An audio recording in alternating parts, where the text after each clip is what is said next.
Hei voin chu zol pui lampanga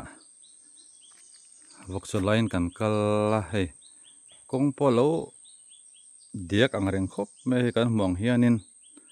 he lai kan chaklam a hianin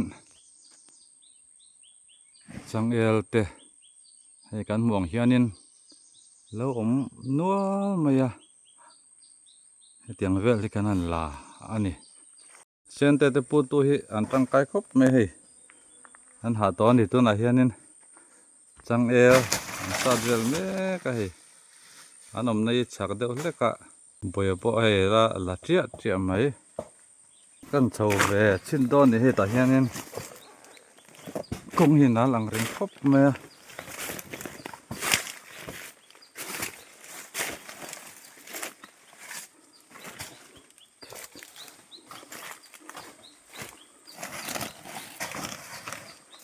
ano mane voin hi hei changel po tam khop mai kan buang hian helai mun ni changel mun na nia hala hun lai tak ado po do tha khop mai hei helai hianin sa la nual to hei heng hoi la khele tur ania an khele do ni na kin kan khelai to po an la tilanga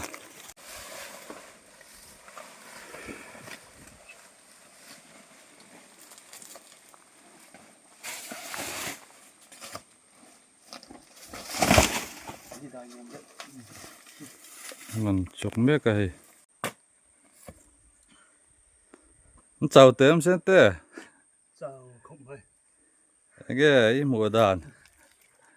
chẳng el đó tâm em không phải sao nữa em nông thôn rồi nimin lama nimin pia lama te alo sura hay hian ati dai deuh hleka taro chu ba ka ai nim hring te an chor chho tan heng hianin mi lia dai ve bokamo ama ni puilai te khachuanin tiang lai hianin nim to po mo tur wang khop me asa thei em mai ni tuna chuanin tlemina zia deuh lom ama chuan hei tiang lai kong te po hi vai vutina boma khului le mai ni vai vut kha tam em maya tuna chuanin adiak lam deuh hlek ani ta ma se kalhar sem em chu ni lem lawa amai chuan nom to zo kan ni amun hi ol sam ang renga kong saka tanga sa the thla ka khea motor hlan mai khania ol sam em mai ni tun hel ma hianin kong hi om phei zela helai kong hian so lai sonin pokbon mun te thai mun te auma chuta chuan thlam te sa in ani tu te mi chi sang omin chu ho chuanin an huan thlai ten kolin ni tin an riaka an ni ho hi in rinit lai ate a then chu zir top lai ten hol le mai thian ani helai kan hmong hianin helai mun hi karen hi lut ve vek to a electric department lamte an ti tha khop maya tilai kut na thok tu te har sa tak le hriom takanom hin phal lawa tiang hianin department lampangin ma anan la a current te fitin nimin lama khanin thlama te adu du tan connection ten pekwal ani anom to kho pangram riak tan po zana thim tham ni lawin current eng noya hasalo takin adam takin an mu thei to don ani ei tun a khe hi tana ti hianin khevel me kani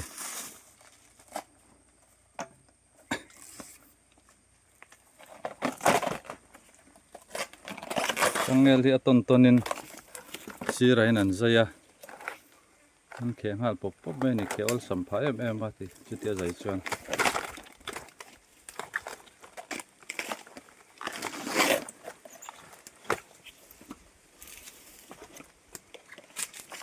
tun zung zung men la ma hin la ke vel le mek boka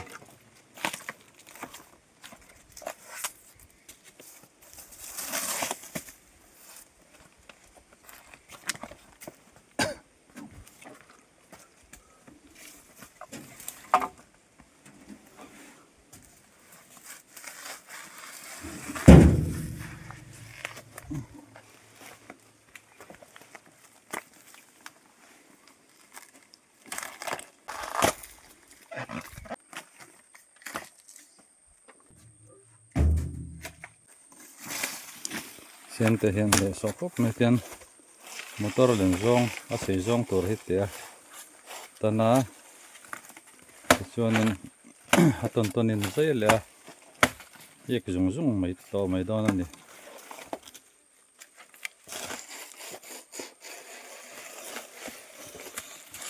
hei ti hian le laman zai a poi zang thala tian le laman zai tlang le popa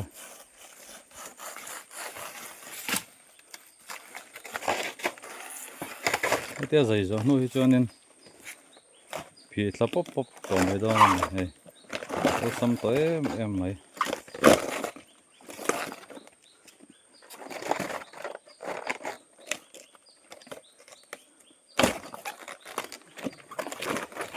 mana dekha chuan tian le lam chau kan zaya harasati takin kan phi tong thin khan nia idea thar le chok zala na chuanin hei ti hian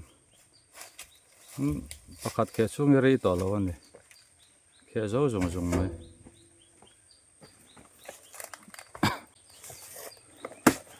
motor body hi seilu tuk lawa sewang chen tlema motor body ai sei dewa tan sa hi chu tian te motor body leng turin tan le a aton tonin ti khan hik lenga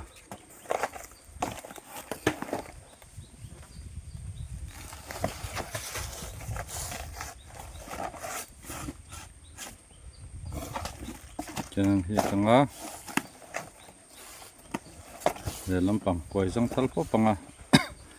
hi an zai lenga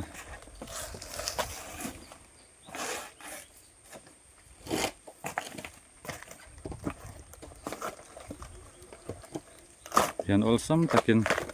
ke to mai don ani tang e la thin te tan chuanin olsam em ati hian la hrengai lo te kan mani chuanin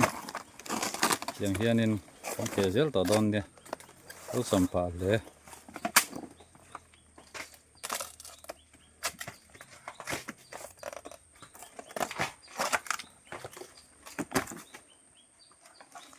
motora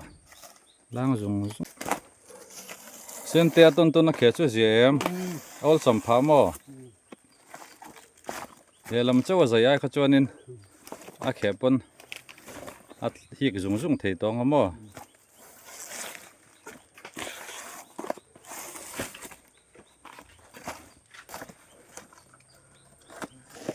laman boyan alo te ve mek boka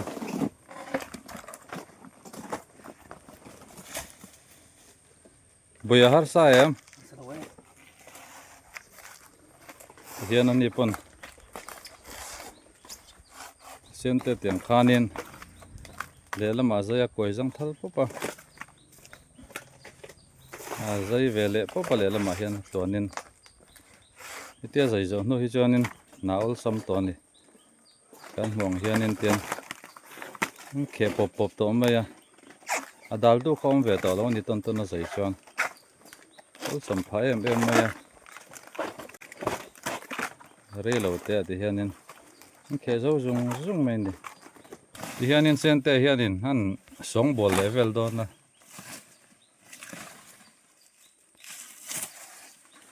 ane so em mai ni zai le po panga koi jang thalanga lelama zai lenga abak chu hi pop pop khani to mai proti khan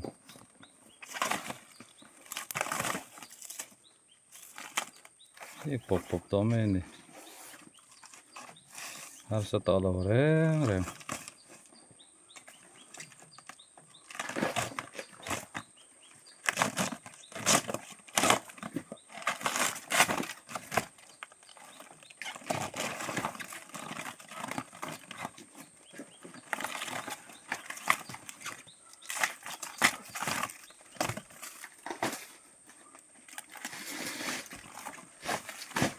thì hiện là tùy nai em mày à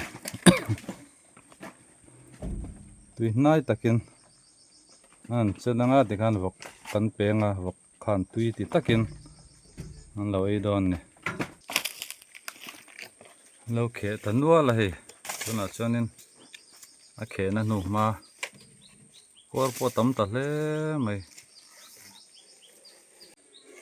pathian in mihring a siam dana hianin mihring te hi na thok tura siam kan nia bible kan mun na thok pe lo chun ei po i su se ti ten dia chu wang chuanin mi that chiai chu mi te po hianin an musita bible po na du lo zo tak ania mihring te na thok tura siam kan diang hian hetia na kan an thok bor pura than te an tlak hianin ha viau thin mai la mihring te tan hian a tha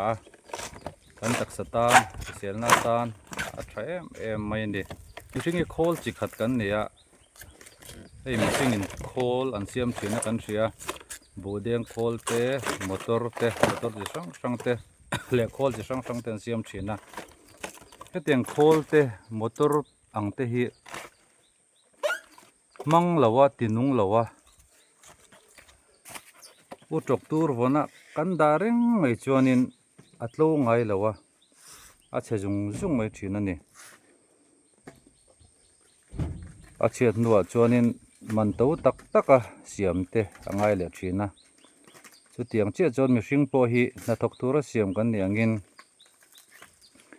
hetia na kan tho bor hian than te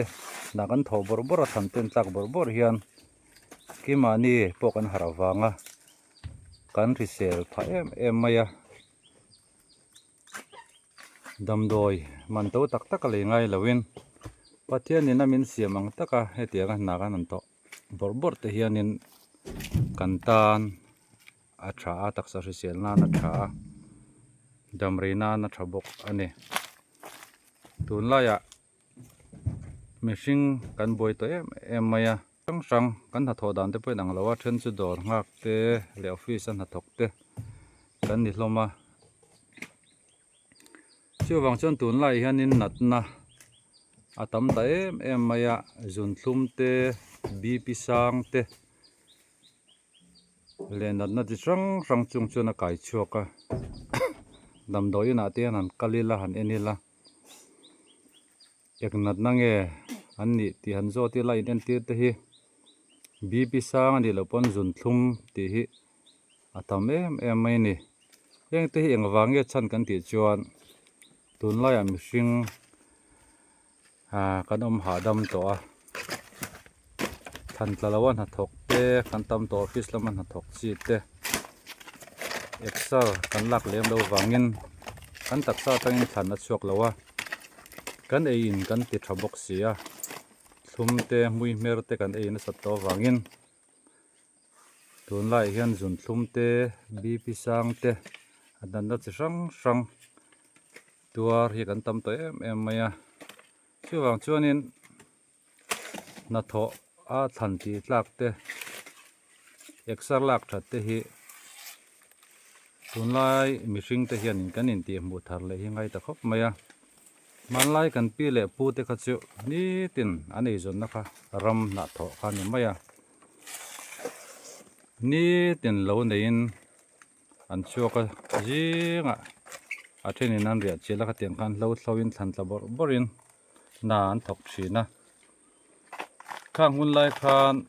adam pon dam ria an ni ho kha kum za chuang dam te khan om for mai ni eng wange kan ti chuanin kan pi le phu te khan na an lo thok na sa an thlan an ti tla cho khai thok thok thin ma sela an pumpui na digest tha a an thlan ten ti tla tha a kha khanin dam re na asiama zal lama te meng re lawin zal lama ten mu ma em a jing lama ro chuanin an tho ma em thung ani khatianga kanin fui thar le po kha angai kop mai tun lai a thalai te an soi fo thina zan but na chang thelo jing tho na chang an thebok lawa an ti fo thina ni chu wang jon tun lai thalai te pokanin en piangai khop mai na tho hi kan dam chan ania pathianina min simang taka kan nung don ani chuan na hi kan tho ngai ni na thok pe lo chuan ei poi su se ti ani ka min bianga thlan luang zoi zoya na an thok ani chuan ei an mu thin chumi pe lama chuan man to taka kan lei thin damna lu tak mai hi a thonin an chang thin ani ti kha chang takin man lai kan pi le pu te kun lai tang khanin kan so do chuanin a riat thei ani ani khan rim takin kolani sok chiarin na han thok thina an tai mai em maya jingkara na tam tak an thok man fo thin ani an fakomin an en ton tla khop mai thil dia pianga hian kan tu le fa te hian an lo en ton ve zela kan thiat me lo hian na thok pe lo nu le pa that se tak vak vak chuan na thok pe lo that se tak vak vak chin ka hring ve le maya nu ler tak chuan pa ler tak a hring thina man lai mi zo thu finga kan thria sial rang a hring ti te ni kha sun lu ko nga the dang ra ngai lo ti te ni a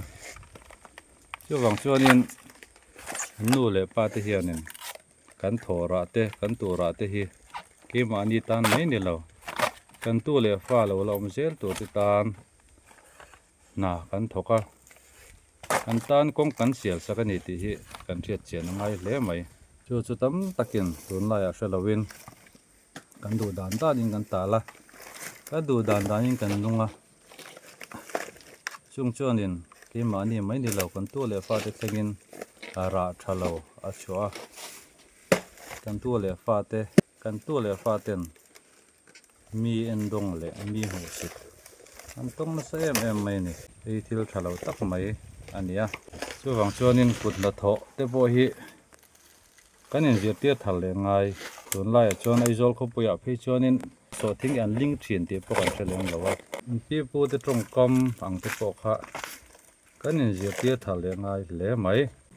mi zo zia hi thang tar te hian kan thengil ze langa nakin loka chuanin atong ngei te po hi kan thengil zawang ti a hlaumani chu wa chuan tun hun atang hian no le pa ten kan tu le fa te kanin zil thara kanin fui thar de la tong te kan ni tin phung te hlomoi na kan tiang zong te hi kanin zir tiam non le ngai tak me ani tun lai chuanin ai upa te zana an ta same em maya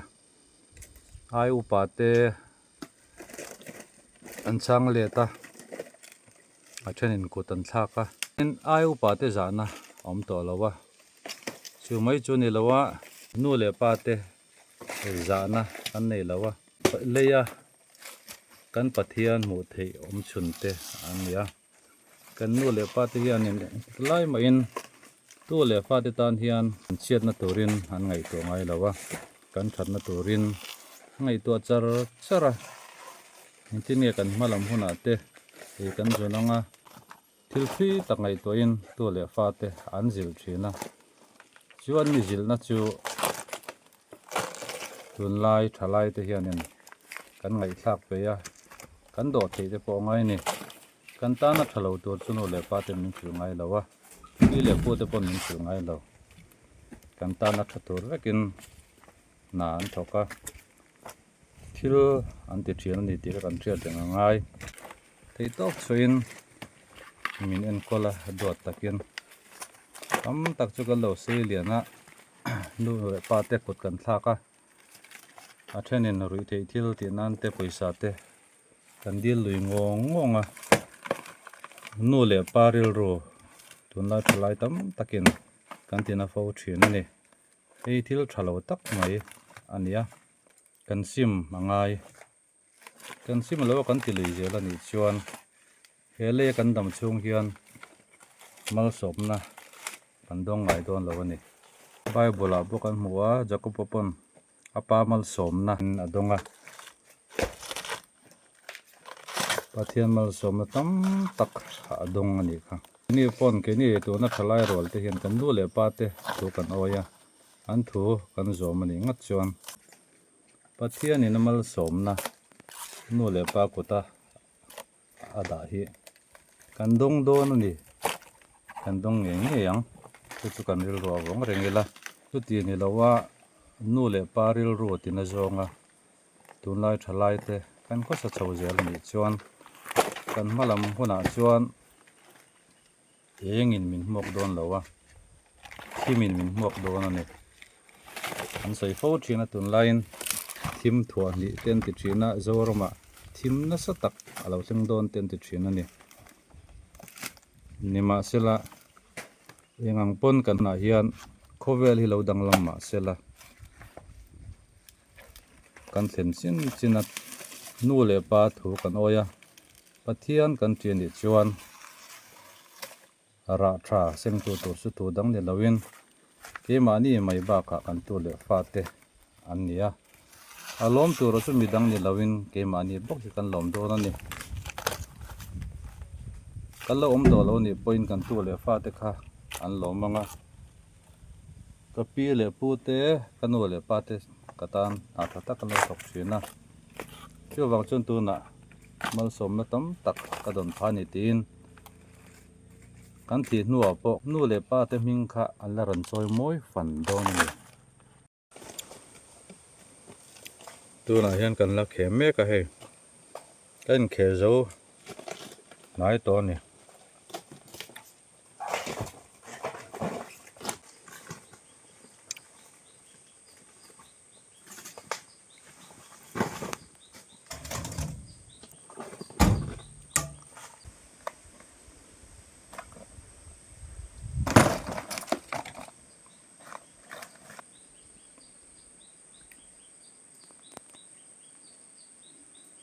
motora hian hei kan da nual to ni ti hian chen te po ha ta deu niang hei mo le to mai chen te dia kan khe zo ta mi khe zo der mo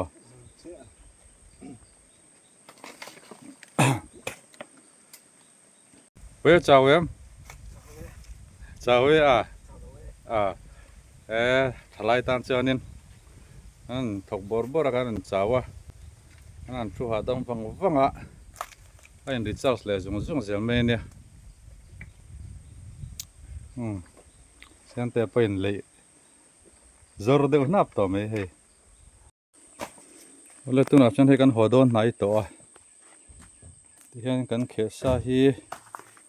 motor kan an thun an lang zung zung anga kan hlan zo hianin a kor kan khena velu kan an seng hoyanga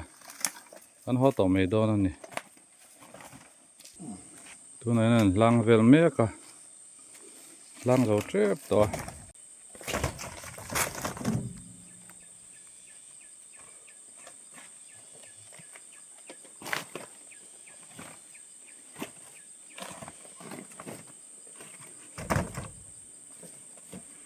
ei tuna hianin a kor kan khena ho hi kan an seng hoi mek ka na kan tho reng reng hian tiang hian kong kan thil pai nok ho hi kong sira te midang te ta na nok lo china te hian kan seng hoi fel zung zung hi ngai thina tam takin na chang kan thilo fo thina theng hi kan thil ti nok ho hi seng hoi zel tur ani bidang te tan har satna kan siam tur ani lawa kan ti hnok angai na chin chu omang ni ma sela kan ti hnok ani poin kan ti hnok ang hi chu bidang te tan hnok lo tura kan seng hoi le jung jung hi kan bat ania kan ti tur ani ti kha kan sei lua ati hian nakin kan ti le zel na tur tan po in ta ron om lo dawin kan ti zel thi don ani